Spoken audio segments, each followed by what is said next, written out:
Welcome to the ARMR Report. Ladies and gentlemen, this is the end of day wrap-up. The ARMR Report stands for Algorithmic Risk Management Research. I'm Brett Rosenthal, the creator of this channel and our website, armrreport.com. Now, I created this process for the individual managing their own capital, taking on that task, which is monumental, but I commend you for doing it. At the same time, what you're going to find is that you need access to information and an understanding of how to build that information flow on your own. And that's what I created the ARMR Report to help you learn how to do. Okay? What I'm sharing with you is a process I've developed over 35 years of doing this. I call it the ARMR Investing Way. It breaks down into 3 stages. Building our whiteboard, which is fundamental research, using algorithms to find our entry and exit points for execution, and then of course marrying all that with the correct stop-loss discipline. And that process, if executed over and over again, will allow the probabilities to work out in your favor, and over time you can increase net worth. So tonight what I want to do is talk about a couple of things.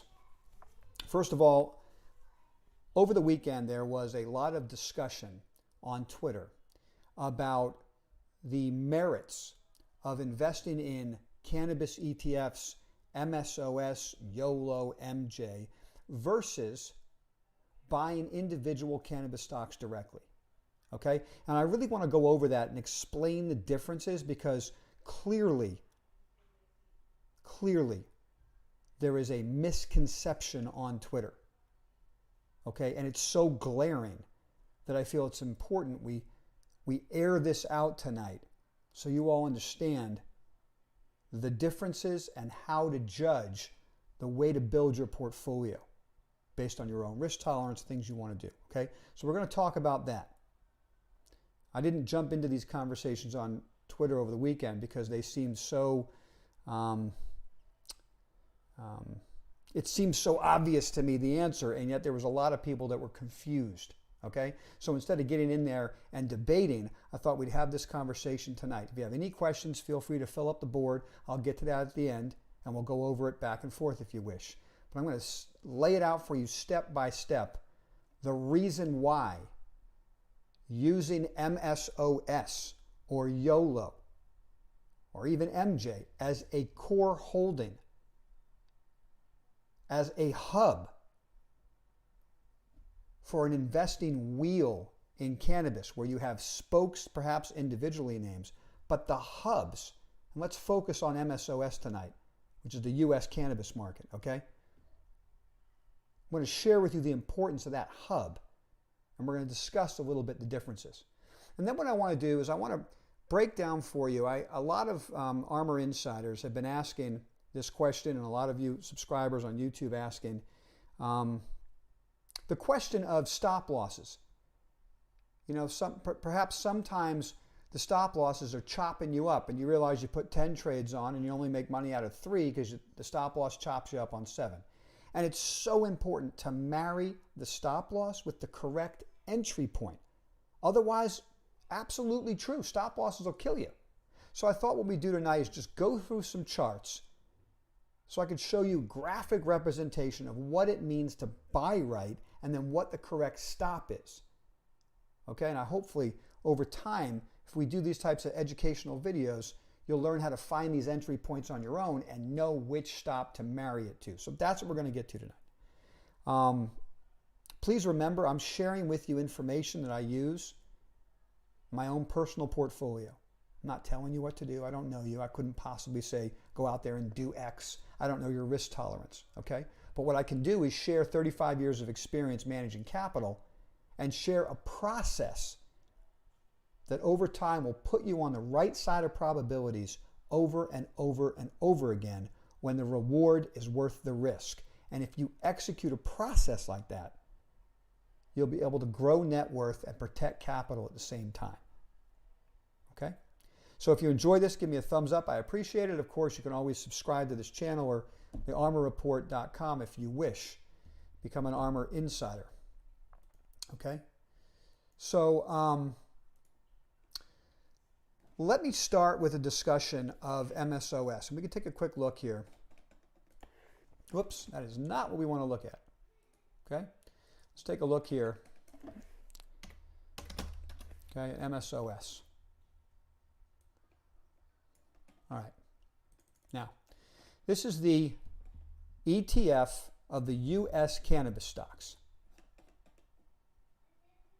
So, back here in this green box, you may recall we did a video, actually 2 videos on this channel. You can find it under the cannabis playlist, explaining the virtues of MSOS and why we were using it as a hub for our cannabis portfolio, as the core of the cannabis portfolio. Okay? And what I talked about at the time was, number one, we respect the manager of the fund, right? And investing, before we talk about anything else, in my life, my whole life, when it comes to making the right investment, it starts with choosing the right people to work with. That can be a CEO of a company. It could be the manager of a fund. Okay, you got to find smart money. And you want to align yourself with that. Okay, so do your own research about the individuals managing this fund. And I think you'll find that you're going to want to align yourself. Step 2 is the fundamental research, right? We talked about how Todd Harrison, if you follow him on Twitter, you'll know who I'm talking about, CB1 Capital, is the foremost analyst in the space, hands down. And I've been talking about that for 3 years.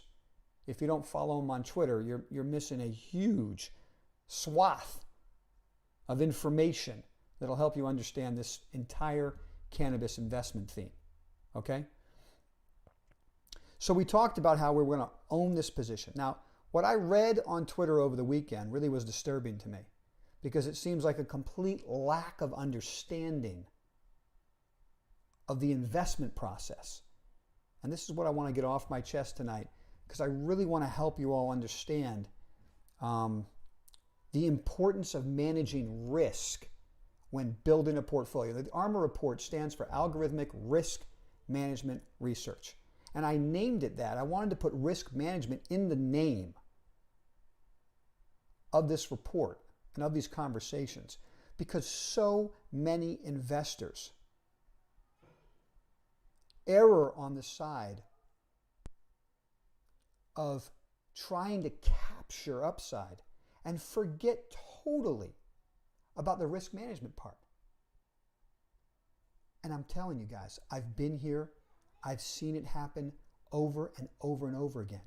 Those people who do that get carried off the trading floor when things get difficult.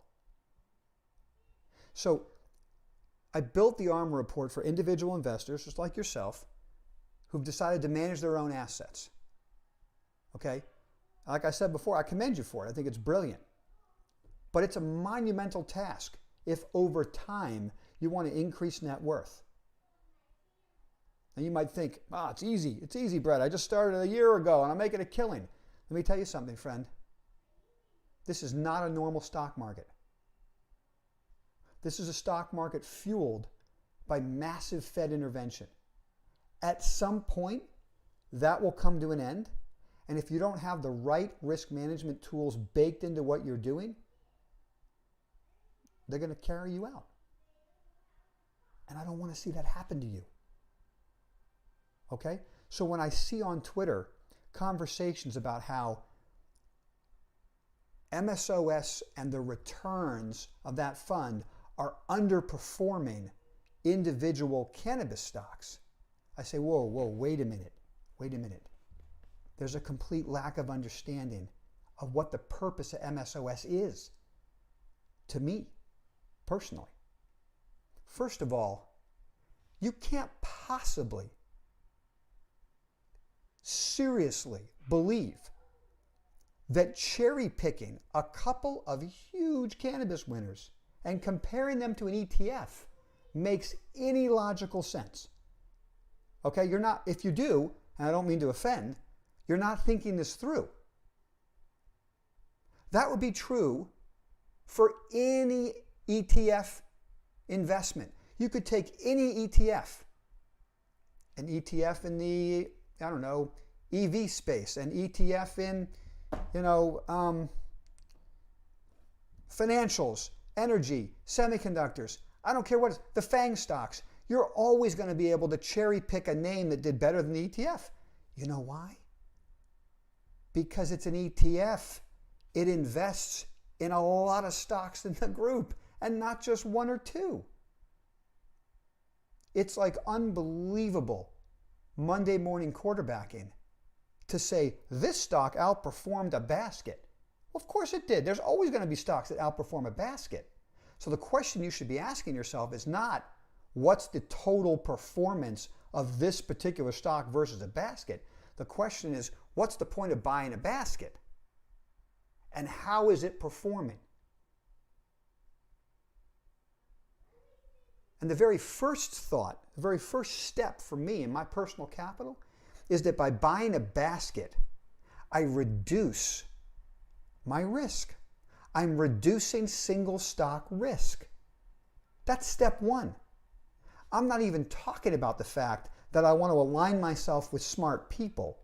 And so I'll have some capital in MSOS and YOLO because there's smart people running the funds. Okay? That's a whole nother conversation. And you can debate that with me if you want. But there's absolutely no debating the fact that you'll always be able to cherry pick one stock that outperforms a basket. Now,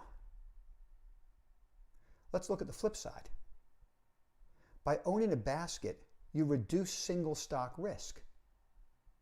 So we can see recently, somebody comes out and buys, let's say, Village Farms right at the top, and the next day they announce a secondary and the stock drops 15%. On that particular day, if you look at YOLO, for instance, has a big Village Farms position, stock's not down 15%, right? That seems pretty obvious, pretty logical.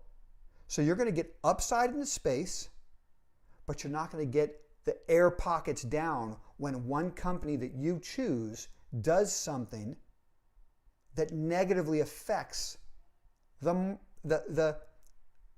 value of that company, right? So when a company does a secondary, as a simple example, they're diluting current shareholders. Now, over time, that stock will go back up because we have a great investment theme going, and all of these stocks are running right now. And I'm not afraid, or I don't mind companies that are raising cash. But my point is, if you want a Monday morning quarterback, let's do it. Let's say you bought Village Farms right before they announced a secondary, okay? You're still sucking wind. Your YOLO position's not down to that degree, right? I hope this seems logical to most of you, but it seemed on Twitter that it was very confusing. So I just want to set it straight. Step one, having an ETF in the portfolio reduces single stock risk. So it wouldn't even remotely be apples to apples to compare performance without thinking of risk management. Not to mention the fact that the old adage on Wall Street is bulls and bears make money and pigs get slaughtered. So if the only thing that's on the mind of an investor is how much money I can make, they're going to get carried off the trading floor. I've seen it happen over and over again, and I want to save you that pain. When you manage your own capital, it's your responsibility to manage your risk. How can you do that with an ETF? You align yourself with smart people and you reduce single stock risk. Okay? So I just want to talk about that tonight so we all understand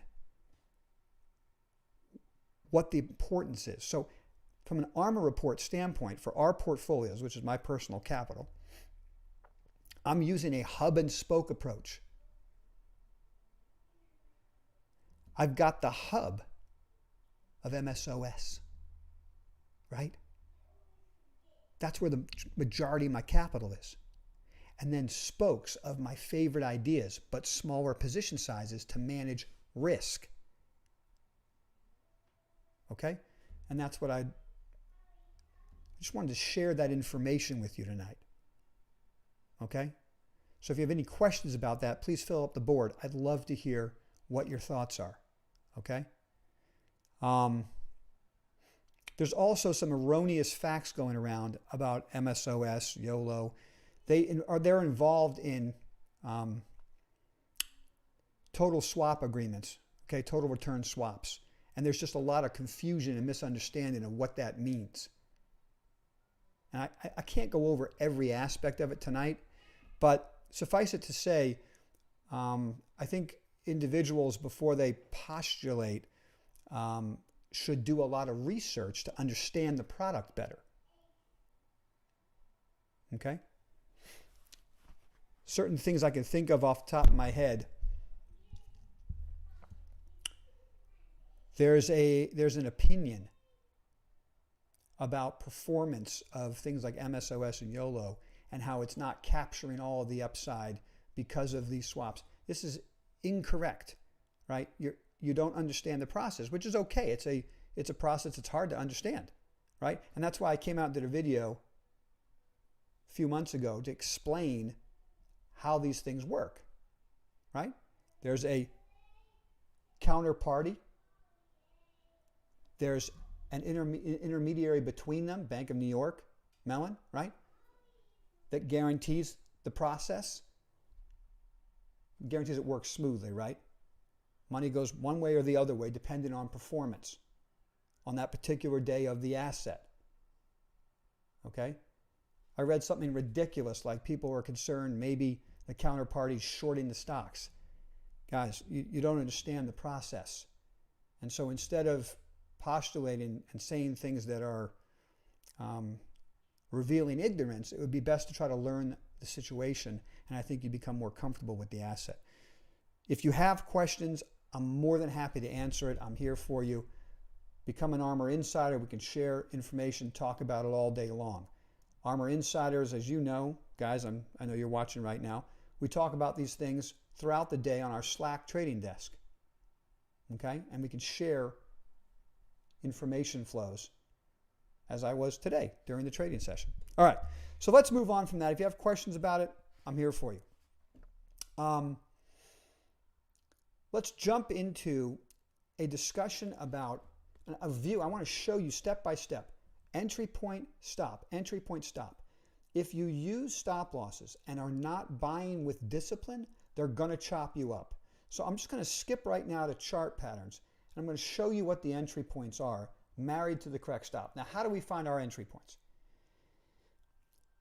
We use algorithms. I share this information with ARMR subscribers, right? The first 2 hours of the trading session, I'm sharing my computer screen so you all can see what the algorithms, whether they be day trading algorithms or multi-day investing algorithms, are showing us about each particular issue. So if you're asking me, how would you do it on your own? You have to come up with your own approach, right? ARMR algorithms, just to give you an idea of how we created them. I use TradeStation, okay? We take off-the-shelf indicators, and there's hundreds of them. So this took a lot of time, a lot of back testing, a lot of working between many different indicators, right? And a lot of indicators are just repeating the same information over and over, so it's not very helpful. So you've got to work through that if you're going to do it on your own. If you want me to share this information with you, I'm more than happy to do it. As an ARMR Insider, you can ask me, hey, what does the stock look like? I'll run the algo for you. But for those of you who want to understand more how to do it, look, some parts of the ARMR algo are obvious. We use stochastics, okay, but we use multiple stochastics interconnected. Makes it more effective. Okay, you all heard you've heard about things like moving average, convergence, divergence, MACD. You've heard of perhaps directional movement index, DMI. Look, find the indicators that work best for you, and then what you want to try to do, I mean, if you can write code, what you want to try to do is interlace them all, and you increase the probability of success. So what we're doing here, it's not a mystery. It's not a MIT black box approach with a neural network trying to guess direction. All we're trying to do with our algorithms is increase our probability of success, okay? and then execute that process over and over so probabilities work in our favor. That's how this process works. It's not that hard. I'll tell you the hard part. It's executing the process over and over and over again. It's not being thrown off your game because you put a couple trades on that lose money and you think there's something wrong. Okay? You do your work, you optimize, you write your algo, you know the probabilities work, and you just keep hammering away, and over time, they work. Okay? Now, market environments change, and that's why we use 7 index ETF algorithms to give us overall risk-on, risk-off approaches for individual stocks. So there's layers to the ARMR algorithmic approach to help increase the probability of success and only put capital to work when rewards worth the risk. Look, 7 out of 10 stocks follow the market. That's just a fact. Okay?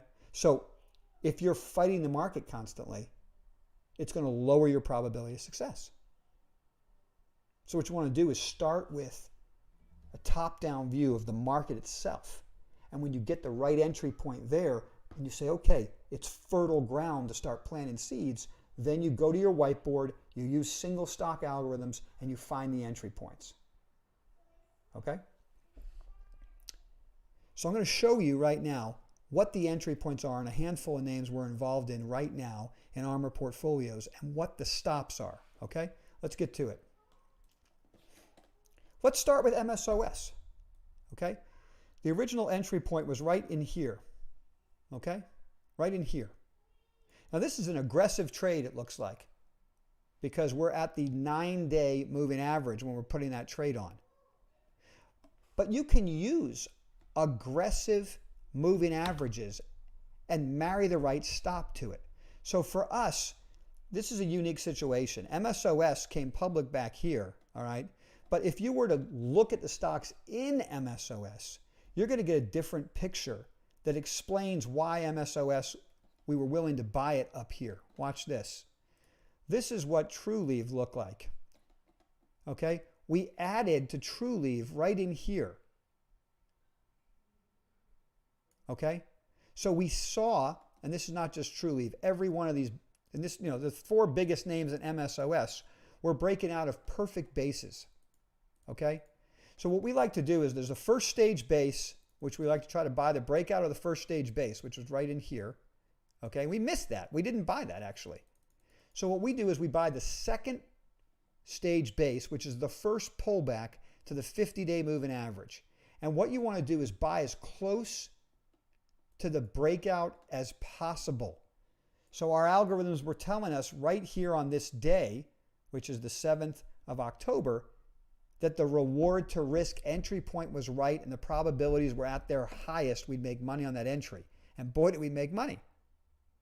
And so when we go over and look at MSOS, okay, October 20th? It was somewhere right in here was the breakout in that we were buying those 4 names, right? And then up here on this pennant formation, we're putting more capital to work. In this case, we're going to use the low of the pennant as our stop, which would have been the low of this day right here. Okay, let's move on. Let's look at FSLY. We talked a lot about FSLY today on Twitter.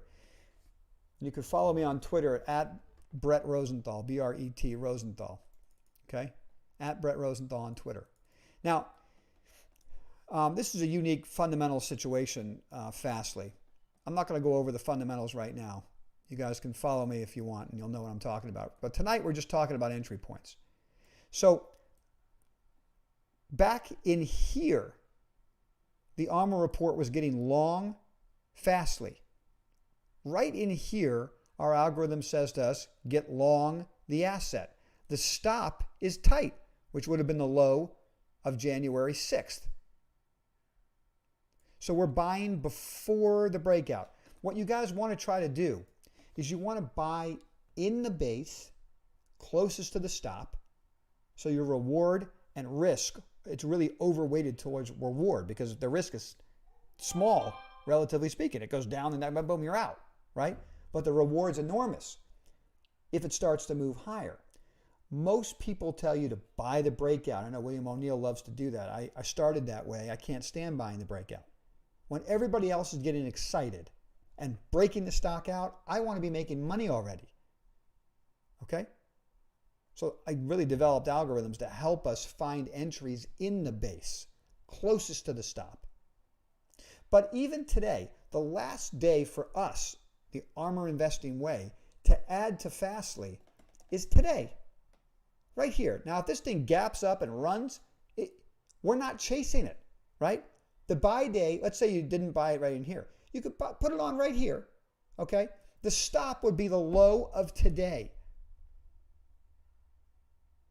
Take a look at some successful trades. Let's go back. Let's go look at Green Thumb. Okay. The entry point was this day, along with True Leaf. The entry point was the same exact day. And boy, I love that. And that's another piece to the puzzle. You guys can write this down, right? You want to use algorithms that show you a big picture, top down of the whole market, because 7 out of 10 stocks follow the market. And then what you want to try to do, the ideal situation, is to find the same chart patterns all across a group. Here's the reason for that. I like to say information makes money and institutions make markets. Institutions are hedge funds, endowments, okay? I'm talking big money, pension plans, okay? Those are the guys driving the market. It's not you and me. It's the big money that wants to put away 1 million shares of the stock, okay? So when those big guys put money to work, they generally don't just buy one stock. They buy a theme and put money out across the theme. So what we're looking for are footprints of the elephants, and we want to get in while they're putting capital to work. And one of the best footprints to find is when you see the same chart pattern across all of the leaders in the same group. And there's nothing like that. I mean, cannabis was unbelievable. Every chart pattern looked the same, right? That was Green Thumb. If I didn't show you the name of the stock, you wouldn't know. They're exactly the same, right? True Leaf. Here's Curaleaf. Exactly the same setup, right? Here's Cresco Labs. Exactly the same looking chart pattern and setup. Notice how none of those stocks took out the low of the day we bought it. The low of the day we buy something has always been our best stop. If you buy right, that's the key. That's the key. Okay? If you're buying 3 and 4 days later, you can't use the low of the day you bought it as the stop because you get shaken out too quickly. So let's go back to, let's use a new example. Let's look at Etsy. Okay, the ARMR Report added Etsy. Well, first of all, back here was the original point, right? But then we just added Etsy recently right here. Right there. That was the day to add Etsy. Okay? Now, if somebody added Etsy the next day, when it already exploded higher, look, you could make some more money off of that. That'll be okay. But you can't use the same stop we were using, right? Our stop was the low of the 11th. Pretty tight. Notice how it never challenged the stop. It's just going ballistic. Okay? If you run out and chase Etsy and buy it now and you use the low of today as your stop, the probabilities of success change dramatically versus buying right. And buying right usually coincides with buying close to a moving average and a consolidation. So this was the 25-day moving average, tight to the base. Okay? What's so compelling about FSLY is you're buying at the 50, the 25, the 100-day, the 9-day, the 14-day. They're all tight to the base. So your stop is a no-brainer. Okay? Take a look at IBM. Here's a fun one. All right, we were buying IBM right in here, breaking out of the base. And we've stayed with it through this whole consolidation as it makes a little pennant higher. Now, this is a turnaround story. It looks totally different than all the other things we're trading. But it's a turnaround story with a big fat dividend. Okay? The buy point's right here as it breaks the downtrend and closes above the 200-day moving average. Notice how it never challenges the stop. And it's just making a whole new pennant. Okay, takes out 130, the stock probably takes off again. Okay?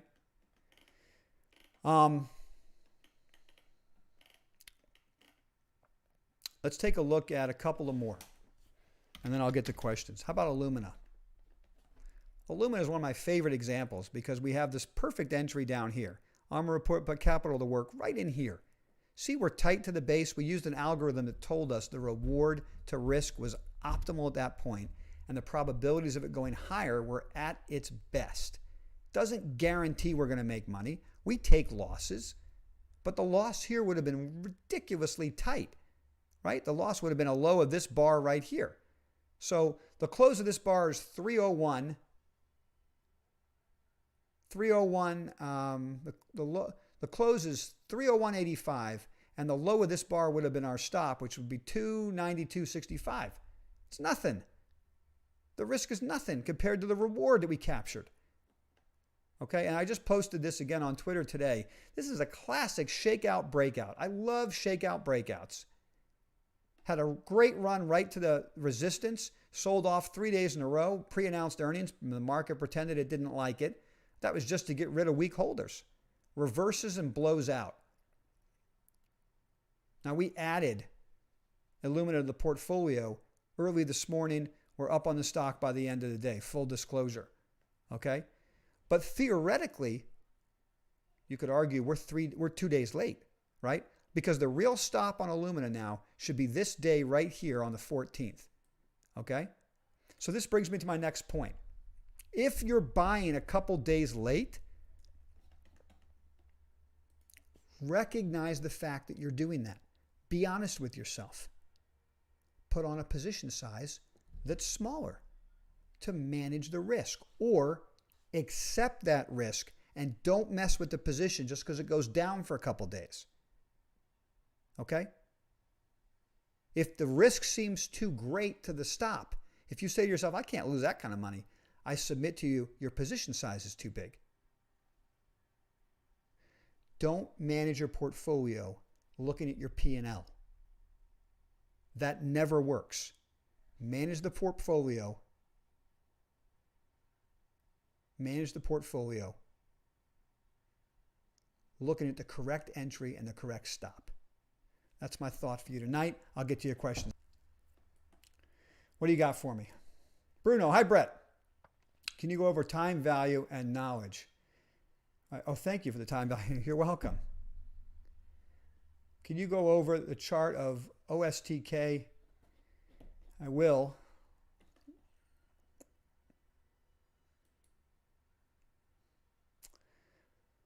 But it looks like I'm having trouble chatting with you all right now. It looks like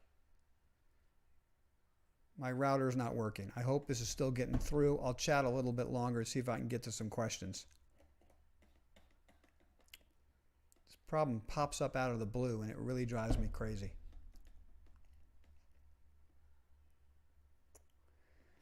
All right.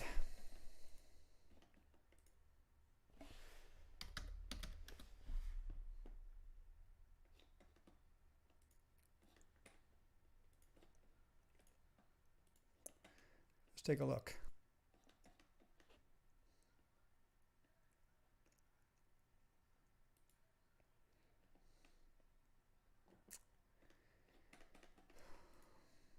Overstock.